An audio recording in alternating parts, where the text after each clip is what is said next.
Hello dear, स्वागत करता हूँ यहाँ पे। आज का शानदार वीडियो है और एकदम एग्जाम लेवल का वीडियो है। ठीक है ना, देखिएगा एग्जाम लेवल का क्वेश्चन आपको यहाँ पे देखने को मिलेगा सभी टाइप्स के। ठीक है ना, तो टोटली यहाँ पे 80 प्लस में क्वेश्चन लेकर आया हूँ, जिसको देखेंगे समझेंगे। ठीक है ना, अब आपका एग्जाम में ज़्यादा समय है भी नहीं, तो जितना हो सके आप लोग प्रैक्टिस कर लीजिए, नए नए क्वेश्चन को देख लीजिए, आपके लिए बेनिफिट है। समझ गए? चलिए शुरू करते हैं। पहला प्रश्न है यहाँ पे। प्रश्न कह रहा है, आप सभी देखेंगे यहाँ पे। प्रश्न कह रहा है कि the accessory structure in the fetal circulation, मतलब वह सहायक संरचना कौन सा है फीटल सर्कुलेशन में, विच कनेक्ट, जो कनेक्ट होता है अम्बिलिकल वेन और इन्फीरियर वेना कोवा से, जिसे कहा जाता है। ठीक है ना, कहता है वह सहायक संरचना फीटल सर्कुलेशन में जो अम्बिलिकल वेन से इन्फीरियर वेना कोवा को कनेक्ट करता है, उसे क्या कहते हैं? तो उसे जो हम लोग कहते हैं, कौन सा कहते हैं? उसे डक्टस वेनोसस कहते हैं। क्या कहते हैं? डक्टस वेनोसस कहते हैं, याद रखिएगा। ठीक है ना, जो अम्बिलिकल वेन को इन्फीरियर वेना केवा से जो है कनेक्ट करता है, उसे हम लोग डक्टस वेनोसस कहते हैं। ठीक है, याद रखिएगा।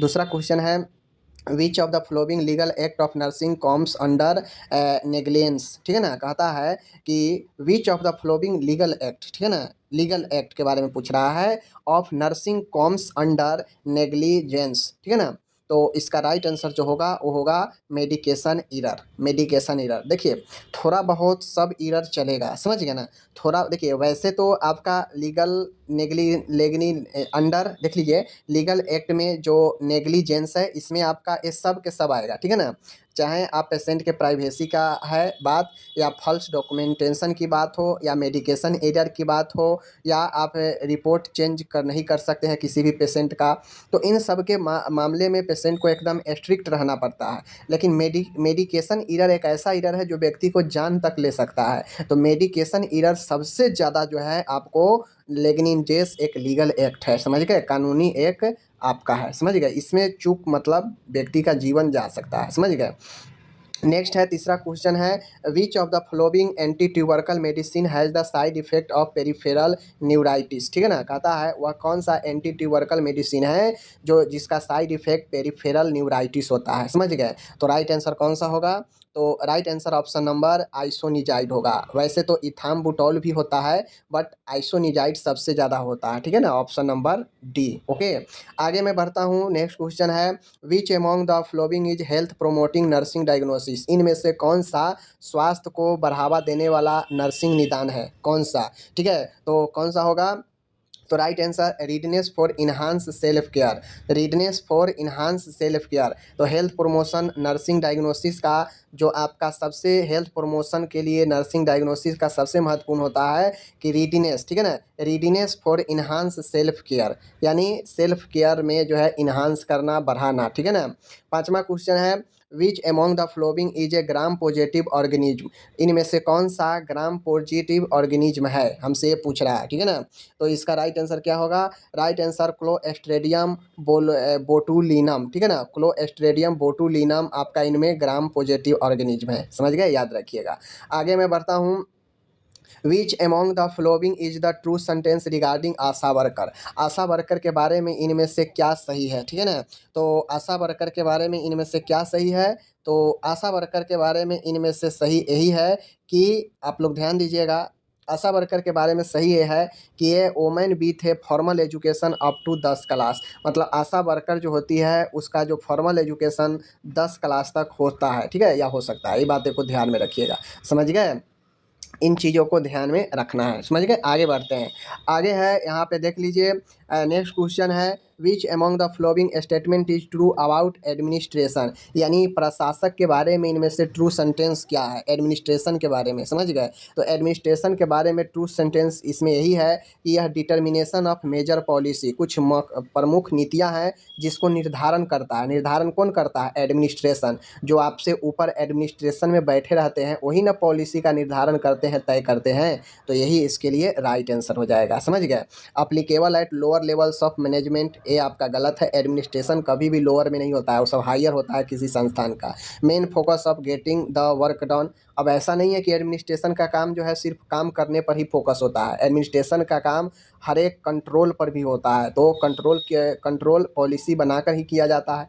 तो इन सब बातें को ध्यान में रखना है, ठीक है ना। आगे है, which among the following statement is correct regarding first heart sound. प्रथम जो हर्ट साउंड सुनाई देता है बच्चा का, उसके बारे में कथन इसमें से सत्य कौन सा है? तो कथन सत्य यही है कि produce due to simultaneous closure of both artery, देख लीजिए, आर्ट्रियो वेंट्रिकुलर वाल्व। यहाँ पे इसके बारे में फर्स्ट जो हर्ट साउंड सुनाई देता है उसके बारे में कथन सही यही है कि produced due to simultaneous closure of both atrioventricular valve. इसमें समान रूप से जो है क्या होता है, जो दोनों एट्रियो वेंट्रिकुलर वाल्व है वह सिमुलटेनियस यानी एक समान रूप से जो है बंद होने के कारण जो है आपको फर्स्ट हर्ट साउंड जो है सुनाई देता है। समझ गए? चलिए आगे बढ़ते हैं। नेक्स्ट क्वेश्चन 9वां क्वेश्चन है। यहाँ पे 9वां क्वेश्चन है, कहता है कि which among the following hormone is secreted by pituitary gland. इनमें से कौन सा हार्मोन प्यूटिड ग्लैंड से सिक्रेट होता है ये बताना है। कैल्सिटोनिन, ग्लूकोकॉर्टिकॉइड्स या ग्लूकागोन या प्रोलैक्टिन। तो प्रोलैक्टिन इनमें से जो है आपका स्रावित होता है प्यूटिड ग्लैंड से, बाकी ग्लूकोगोन नहीं होगा इसका। ठीक है, उसके बाद कैल्सिटोनिन कहाँ से सिक्रेट होता है मैं कई बार बता चुका हूँ, आप लोग कमेंट कीजिए। ग्लूकोकॉर्टिकॉइड्स कहाँ से स्रावित होता है सारा बता चुके हैं, कौन कहाँ से होता है। ठीक है ना।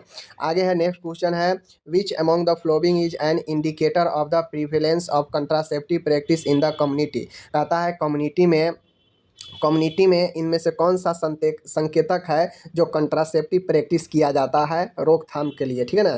तो आप लोग को यहाँ पे राइट आंसर जो होगा कपल प्रोटेक्शन रेट, जिसे हम पढ़ा भी चुके हैं, CPR कहा जाता है। यह कम्युनिटी में प्रैक्टिस करता है कंट्रासेप्टिव प्रिविलेंस का। ठीक है, याद रखिएगा। तो आगे हम लोग बढ़ते हैं। नेक्स्ट क्वेश्चन है 11 नंबर है, a true experimental design in research is categorized by following properties except. कहता है एक को छोड़कर इनमें से कौन सा विशेषता जो है एक्सपेरिमेंटल रिसर्च में एक्सपेरिमेंटल डिजाइन के लिए सही है। समझ गए? देख लीजिए, रैंडोमाइजेशन, हॉथर्न इफेक्ट, मैनिपुलेशन एंड कंट्रोल। तो राइट आंसर कौन सा होगा? राइट आंसर होगा मैनिपुलेशन।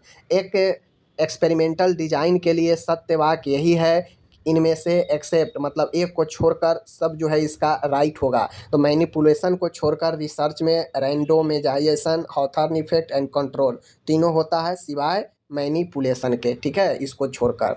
आगे है, an irregular acyclic bleeding from the uterus is known as. कहता है अनियमित अचक्रीय ब्लीडिंग यूट्रस से होना, यह किस रूप में हम इसको जो है जानते हैं? तो हम इससे जानते हैं मेट्रोरेजिया के रूप में। इरेगुलर और अचक्रीय, साइक्लिक नहीं, a cyclic bleeding from uterus, metrorrhagia. समझ गए? Option number B. ओके, याद रखना है।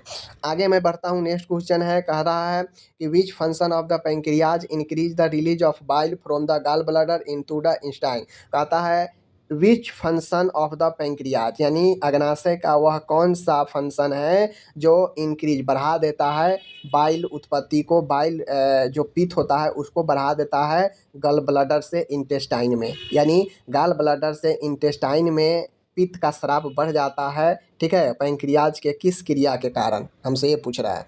तो राइट आंसर होगा कैलोगो एक्शन। ठीक है ना, कैलोगी एक्शन, कैलोगी एक्शन। ठीक है, याद रखिएगा। आगे बढ़ता हूँ।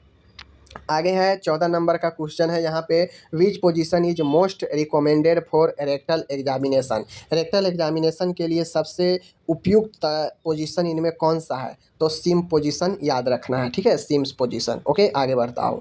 15 नंबर का क्वेश्चन है, the principle of haemodialysis. Haemodialysis का सिद्धांत क्या है? इनमें से water is moving under high pressure to an area of lower pressure. हमसे ये पूछ रहा है कि प्रिंसिपल ऑफ हेमोडायलिसिस, जो वाटर मूव करता है हाई प्रेशर से लोअर प्रेशर की तरफ, उसे हम लोग क्या कहते हैं? उसे हम लोग क्या कहते हैं? तो उसे हम लोग कहते हैं अल्ट्रा फिल्ट्रेशन। समझ गए? उसे हम लोग कहते हैं अल्ट्रा फिल्ट्रेशन। ये कहाँ पूछ रहा है? हीमोडायलिसिस में, यानी डायलिसिस के बारे में, जहाँ पे जो वाटर है मूव करता है हाई प्रेशर से लो प्रेशर की ओर, उसे हम लोग अल्ट्रा फिल्ट्रेशन कहते हैं। ठीक है, आगे बढ़ते हैं।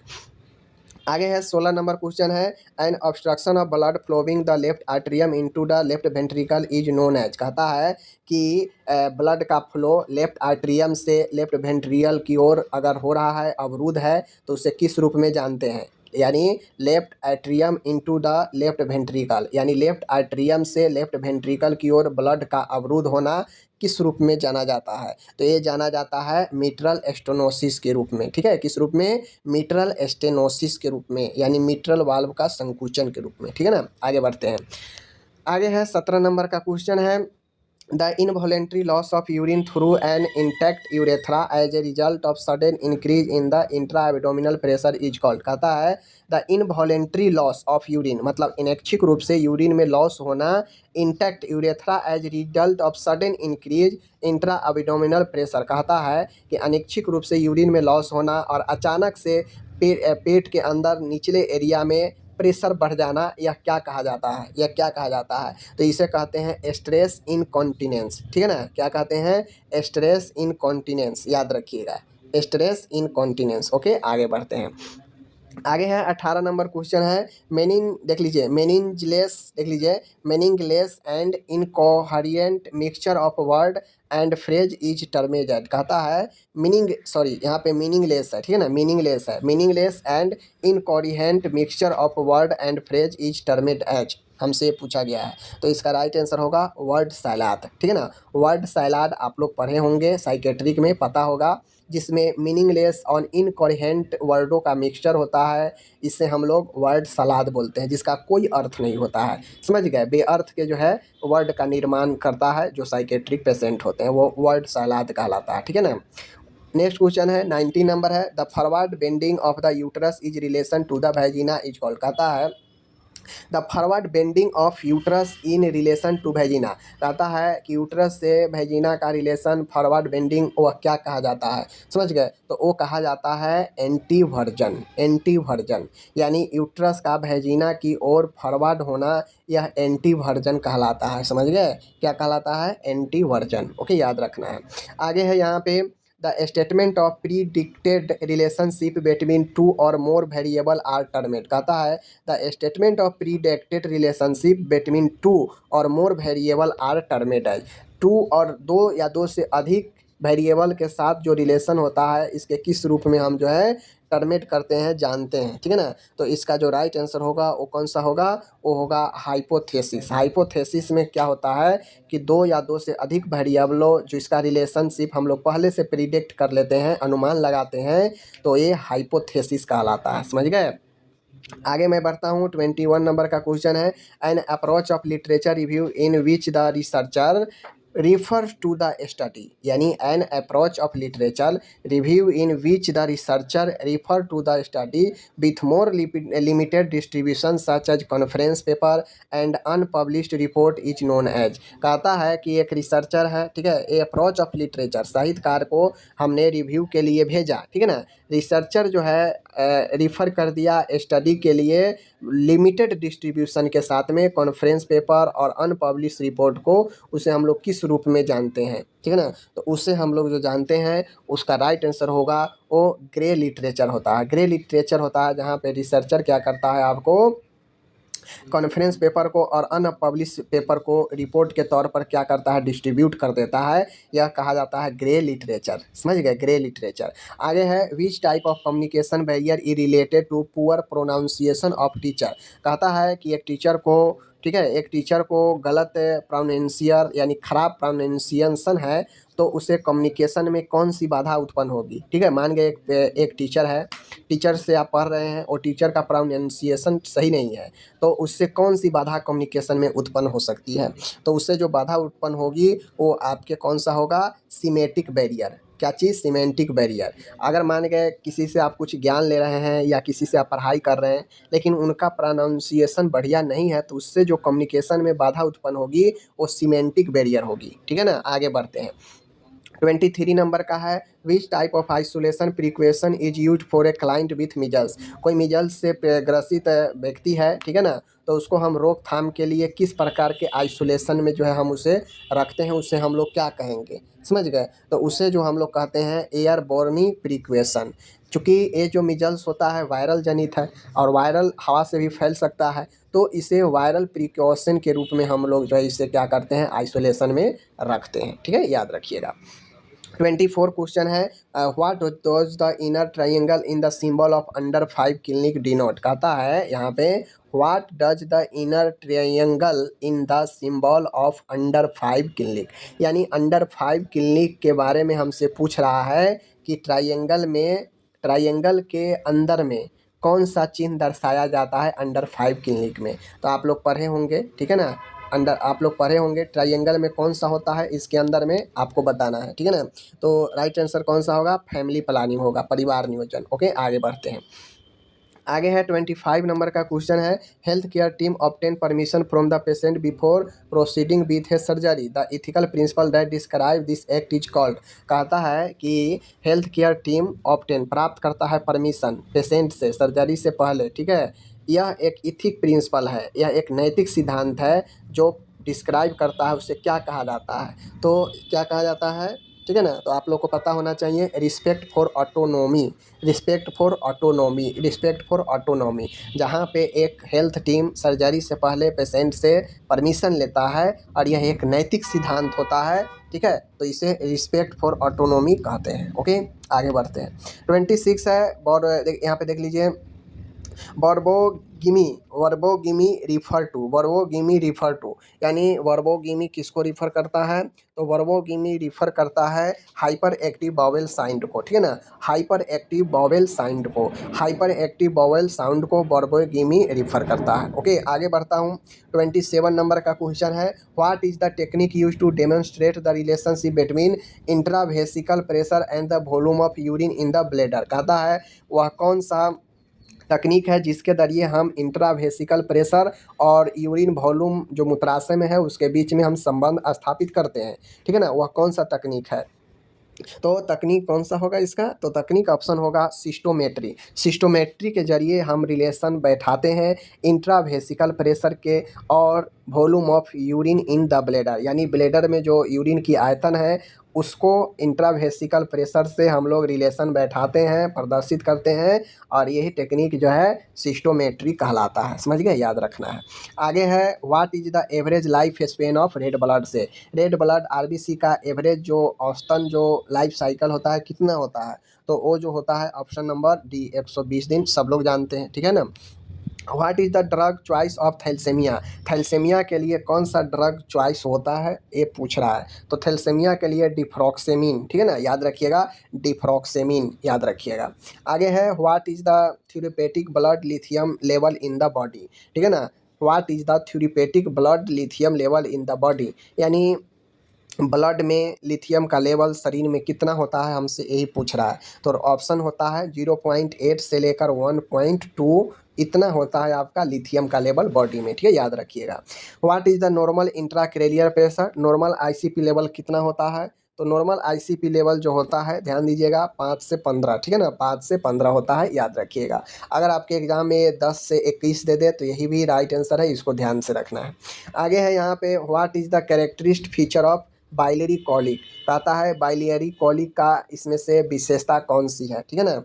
बाइलरी कॉलिक की विशेषता इनमें से बी होगा, अपर राइट एब्डोमिनल पेन, यानी ऊपर साइड में, अपर साइड राइट एरिया में पेन होता है पेट में, ठीक है। That radius to the back और राइट शोल्डर, जो बढ़ता है आपको पीछे से लेकर आपके कंधे तक बढ़ता है, यही बाइलियरी कॉलिक होता है, जहाँ पे अपर साइड में पेट में दर्द करता है राइट साइड में, और यह दर्द धीरे धीरे पीछे की ओर और फिर कंधे की ओर जो है चला जाता है। समझ गए, आगे बढ़ते हैं।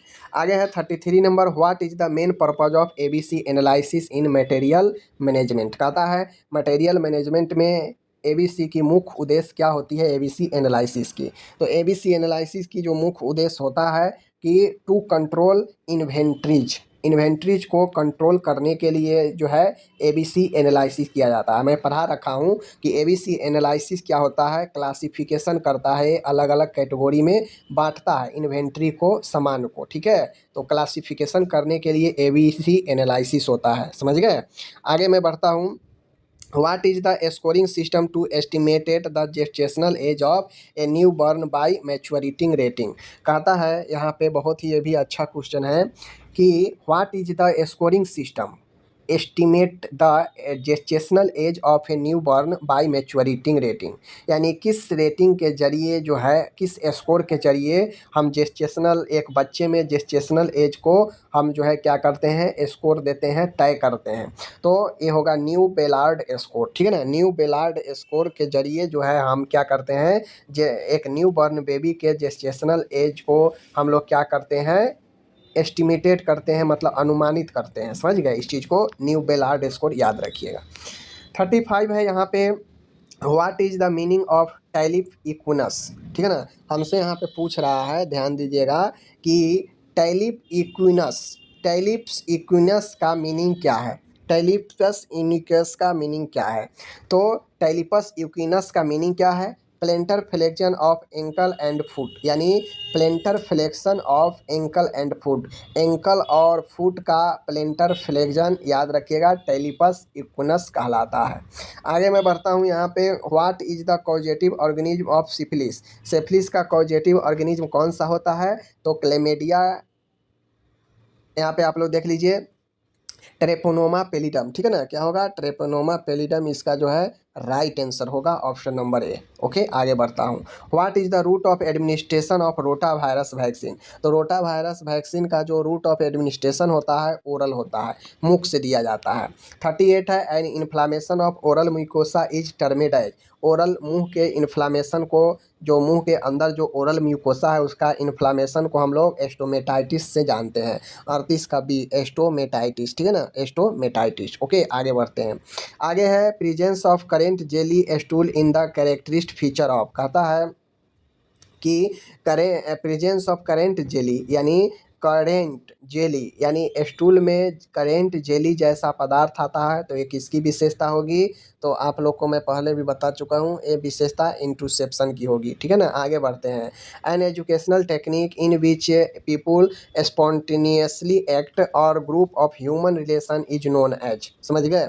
हमसे यहाँ पे पूछ रहा है कि एन एजुकेशनल टेक्निक, एक शिक्षा तकनीक में लोगों के बीच में स्पॉन्टेनियसली एक्ट कर रहा है, out of problem human relation is known as, इसे हम लोग क्या कहते हैं, तो इसे हम लोग कहते हैं रोल प्ले, ठीक है ना। लोगों के बीच में लगातार शिक्षा की वह साधन जिसमें लोगों के बीच में उसके समस्याओं को, उससे जो है क्या किया जाता है, उसे हल करके उसको जो है क्या किया जाता है, मतलब हल किया जाता है दिखाकर, समझाकर। तो यही जो है रोल प्ले होता है, जहाँ पे व्यक्ति क्या करता है, कुछ न कुछ नाटक, जैसे नुक्कड़ नाटक होता है ना, तो वहाँ पे रोल प्ले करके लोगों को समझाया जाता है, स्वास्थ्य शिक्षा दिया जाता है। तो यही रोल प्ले होता है, समझ गए, जहाँ पे किसी न किसी चीज़ के रिलेशन, संबंध के ऊपर जो है नुक्कड़ नाटक वगैरह किया जाता है।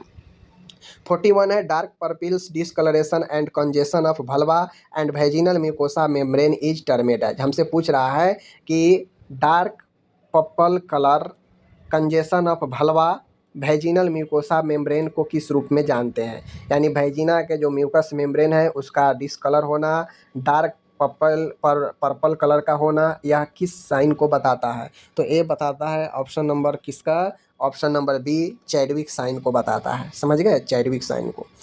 The entire aggregation of cases which researcher is interested is called, कहता है the entire aggregation of case, यानी केस के संपूर्ण अध्ययन के दौरान रिसर्चर यानी खोजकर्ता का रुचि जो होता है वो केस में होता है, संपूर्ण केस में, और उस दौरान उसे क्या कहा जाता है, तो एक खोजकर्ता को संपूर्ण केस में रुचि रखने को हम लोग जो बोलते हैं उसे बोलते हैं पॉपुलेशन, पॉपुलेशन, ठीक है ना, क्या चीज़, पॉपुलेशन, याद रखना है। आगे बढ़ता हूँ, the foundation of researcher is based on beach of the flowing, यानी फाउंडेशन ऑफ रिसर्चर, रिसर्चर का जो आपका फाउंडेशन होता है किस पर आधारित होता है, तो रिसर्चर का जो फाउंडेशन होता है बेसिकली वह आधारित होता है साइंटिफिक मेथड पर, ठीक है ना, साइंटिफिक मेथड पर। आगे है यहाँ पे सीक्वेस्ट्रेस क्राइसिस, देख लीजिए, सीक्वेस्ट्रेशन क्राइसिस, ठीक है ना, sequestration crisis is related to, ठीक है ना, तो ध्यान दीजिएगा यहाँ पे, तो एक क्राइसिस रिलेटेड होता है सिकल सेल एनीमिया से, ठीक है ना, sequestration crisis is related to sickle cell anaemia. Okay, आगे बढ़ते हैं, an occurrence in which umbilical cord vessels pass through the placenta membrane and lie across the cervical os is termed as, कहता है कि N awkward in which umbilical cord का जो नली है, वेसल्स है, पासेज थ्रू प्लेसेंटा मेम्ब्रेन के सतह से होते हुए अम्बिलिकल कोड का नली पास करता है और वह जाता है सर्वाइकल ओएस में। तो उसे किस रूप में हम लोग टर्मिनेट करते हैं, ठीक है ना। तो उसे जो हम लोग टर्मिनेट करते हैं वो वैसा प्रिविया, ठीक है ना, उसे वैसे प्रिविया के रूप में हम लोग क्या करते हैं, टर्मिनेट करते हैं, वासा प्रिविया, ठीक है, याद रखिएगा। 46 है the term mittelschmerz refer to. Mittelschmerz में रिफर किसको करता है, तो ये रिफर करता है varying degree of abdominal pain during ovulation, ठीक है ना।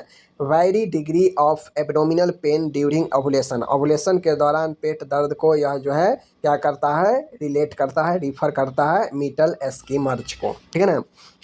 47 है what type of pelvis is good for child bearing. Child bearing के लिए यानी बच्चे की जो धारिता होता है उसके लिए सबसे बेस्ट पेल्विक कौन सा होता है, तो उसके लिए सबसे बेस्ट पेल्विस गायनेकोइड पेल्विस होता है जहाँ पे बच्चे के धारण सबसे अधिक होता है। 48 है statical hypothesis is wise known as, कहता है स्टैटिकल सांख्यिकी हाइपोथेसिस और दूसरे किस नाम से जाना जाता है, तो जो स्टैटिकल हाइपोथेसिस है वह और किस नाम से जाना जाता है, तो वह नल हाइपोथेसिस नाम से जाना जाता है। कौन सा, नल हाइपोथेसिस, ओके। आगे है which variable is manipulated in experimental research, कौन से वेरिएबल को मैनिपुलेट किया जाता है एक्सपेरिमेंटल रिसर्च में, ठीक है ना।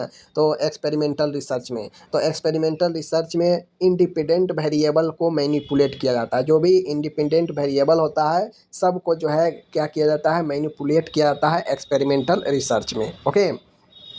50 नंबर का क्वेश्चन है which regulatory board of nurses is responsible to prescribe syllabus and regulation for nursing program, यानी कौन सा रेगुलेटरी बोर्ड है जो नर्सिंग प्रोग्राम के लिए रेगुलेट करता है और सिलेबस तैयार करता है। तो सबको पता है INC इंडियन नर्सिंग काउंसिल क्या करता है, सिलेबस तैयार करता है और रेगुलेट करता है, ठीक है। तो इस चीज़ को आप लोग को समझना है, ओके। आगे बढ़ते हैं, ठीक है, चलिए आगे बढ़ते हैं।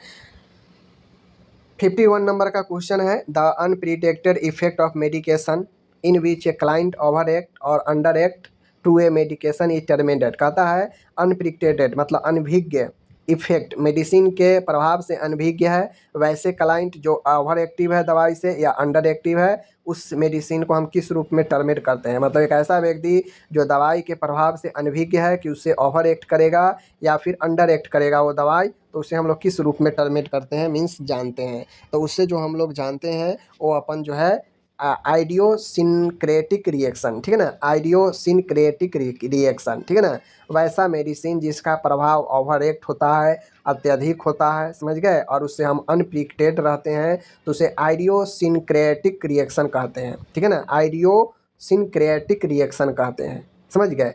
तो इन चीज़ों को ध्यान में रखिएगा। ओवर एक्ट जो मेडिसिन होता है, ओवर एक्ट जो भी मेडिसिन अपने से ज़्यादा प्रभाव दिखाता है तो उसे आइडियोसिनक्रेटिक रिएक्शन भी कहते हैं, समझ गए। आगे है 50 है yellow bag for segregation of biomedical waste are meant for, कहता है कि जो पीला बैग होता है उसमें हम डिस्पोज करने के लिए बायोमेडिकल वेस्ट में प्रयोग करते हैं, इसका क्या मतलब है, तो इसका मतलब होता है कि जितने भी ध्यान दीजिएगा एनाटोमिकल वेस्ट है सबको येलो बैग में हम लोग क्या करते हैं, डालते हैं, जितने भी एनाटोमिकल वेस्ट होता है बॉडी से निकला हुआ पार्ट होता है सबको, समझ रहे हैं। आगे बढ़ते हैं।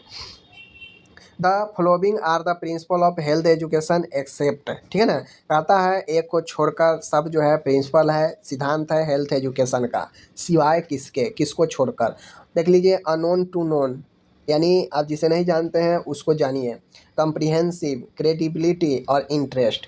तो कुल मिला के आप समझ लीजिए यहाँ पे इसका राइट आंसर होगा ऑप्शन नंबर ए। जो हेल्थ एजुकेशन है कम्प्रिहेंसिव भी होना चाहिए, क्रेडिटेबिलिटी भी होनी चाहिए और रुचि वाला भी होना चाहिए, और ये जो अनोन टू नोन लिखा है ये अपन गलत है, ठीक है, इसको छोड़कर सब के सब जो है इसका प्रिंसिपल है।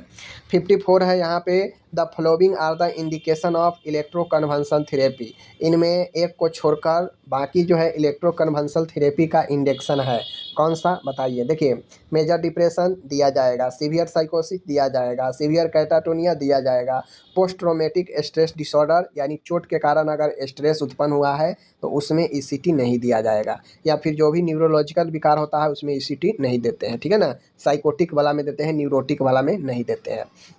55 है the following are the contra induction of labour, कहता है इनमें से कौन सा अनिर्देश है, ठीक है ना, लेबर को प्रेरित करने के लिए, एक को छोड़कर सब अनिर्देशित है, समझ गए। एक को छोड़कर सब अनिर्देशित, मतलब एक ऐसा है जो निर्देशित होगा, बाकी तो अनिर्देशित है ही, ठीक है ना।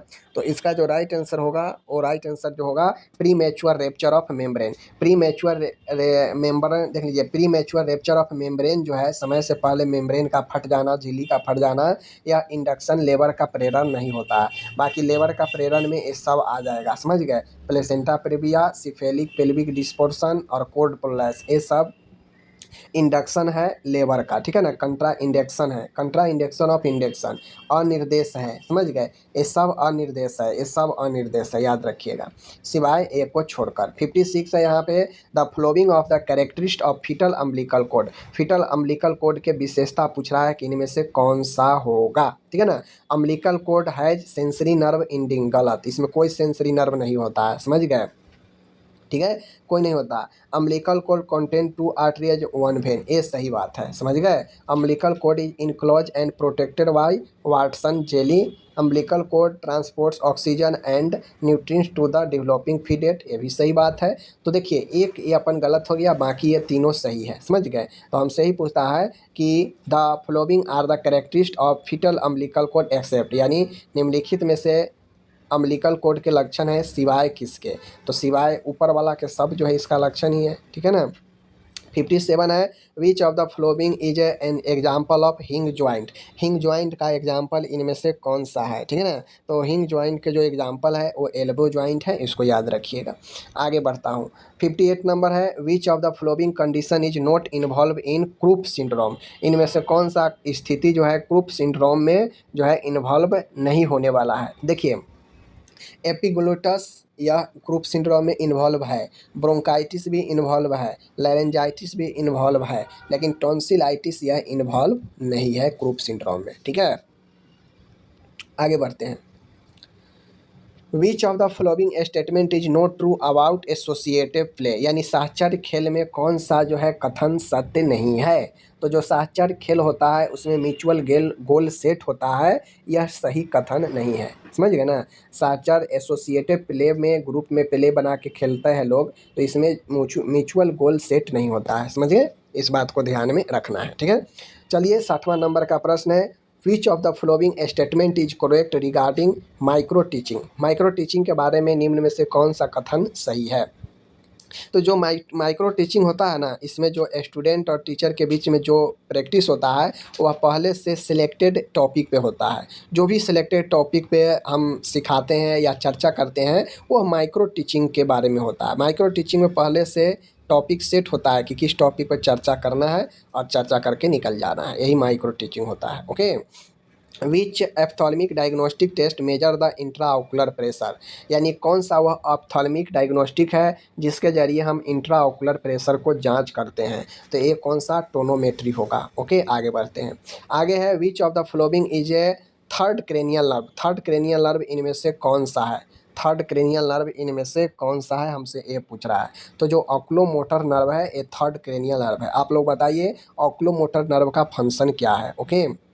नेक्स्ट क्वेश्चन है, देखिए कहता है एक ओपीडी में भर्ती पेशेंट है, ठीक है, उसको हेल्थ एजुकेशन प्रोवाइड किया जा रहा है, ठीक है, किसके रिगार्डिंग, तो रिगार्डिंग लाइफ स्टाइल मॉडिफिकेशन करने के लिए, हाइपरटेंशन को प्रिवेंट करने के लिए, रोकथाम करने के लिए उसको बताया जा रहा है कि कैसे आप अपने जीवन में मॉडिफिकेशन करेंगे लाइफ स्टाइल में, जिससे आप हाइपरटेंशन से बच सकते हैं, समझ गए।